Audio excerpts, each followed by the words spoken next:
continuing with our series for creating the kids' high tea, and you might have seen the previous video about making our tart cherry scones. Our scones came out wonderfully. We cut them down to kid size, and now we want to make clotted cream, and we're gonna make authentic clotted cream. So there's a lot of recipes out there. Some say you can take cream and filter it through a coffee filter, but if you want authentic clotted cream like they have in the British Isles, keep watching. Now, this is a long process. You have to let the cream basically cook at an extremely low temperature for 10 to 12 hours. And so it's pretty late at night here. I'm gonna be going to bed soon, so I'm gonna let this cook in the oven overnight. Now don't fret, it's a very low temperature. 180 degrees Fahrenheit is where we want this oven. So any higher than that, it's gonna burn the cream. Any lower than that, you're not gonna get clotted cream. So 180 degrees Fahrenheit. All we're gonna do is take a pint or so of heavy whipping cream. You wanna make sure it's pasteurized, but not ultra pasteurized. Ultra pasteurized will not set up properly, so all we're gonna do is pour it in an oven-safe baking dish. And you want it to be about 1 inch to 2 inches thick. So that should help you guide what kind of baking dish to do. This is just a glass pie baking dish here, so very shallow.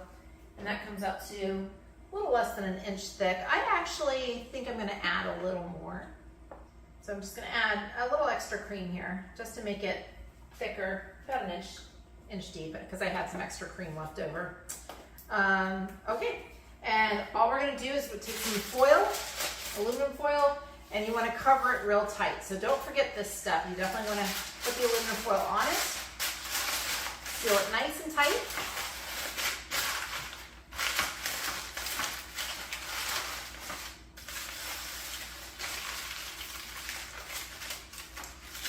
Okay, that's it. And now I'm gonna pop it in that 180 degree Fahrenheit oven for basically overnight.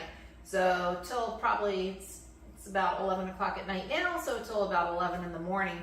And then after I take it out, we're going to put it in the refrigerator for about another 9 or so hours until we're ready for our high tea party. And so I'll be scraping the top of that cream once it's clotted further in the fridge. But for now, overnight, and I'll see you tomorrow. Welcome back. So our clotted cream has been sitting in the 180 degree Fahrenheit oven for about 10.5 hours. So you can see it gives this nice like golden color on top. I don't know if you guys can see that. What we're gonna do now is let it cool for about 1 hour until it's completely room temperature, and I can put it in the refrigerator. And then we're gonna put it in the refrigerator for another 8 to 10 hours uncovered. And that's gonna let the thick cream set up, which will then skim off the top. So about half of it will be liquid on the bottom, half will be this beautiful clotted cream on top. And it's the stuff on the top that we're going to save, and you can save it for up to 5 days in the refrigerator. The liquid on the bottom you can use in other things such as baking, but the clotted cream is what we're after for our scones. All right, so into the fridge it goes.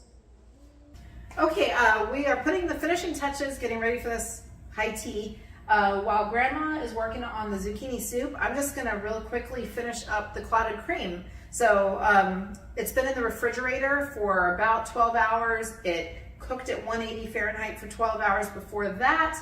It was in the fridge without any covering, which is what you want. And you see this nice golden crust to it. So now what we wanna do is scoop off that clotted thick stuff, and there'll be liquidy stuff on the bottom that you could use in another recipe. You could use it baking cookies or cakes or whatever. So I'm just gonna scrape it off. And I have a slotted spoon. I'm just gonna go ahead and get it into this bowl. And then we're gonna be stirring it up after that. So I'm just gonna scrape off the very top. This is all good stuff. And this is really what you want with clotted cream. Clotted cream's almost like a mix between whipping cream and butter. So, and it's gonna be really good on our scones. So I'm gonna stick that in there. Okay, so let's just take a regular spoon and see if we can get the rest of that really thick stuff. So you can see, start to see where the white separates from kind of a darker liquid. So the dark liquid's what you don't want for clotted cream, but great in recipes. The rest of it is all what you want. This white, thick stuff. And it'll mix up with the more crusty stuff that's in there, and it'll make a really great spread on our scones. So remember, we're having tart cherry scones. Now, so again, what's left can be used in recipes. I'm now just, this is super thick, it's like ice cream. And I'm just gonna stir it up really good, and that will be delicious on scones. And that's it for clotted cream.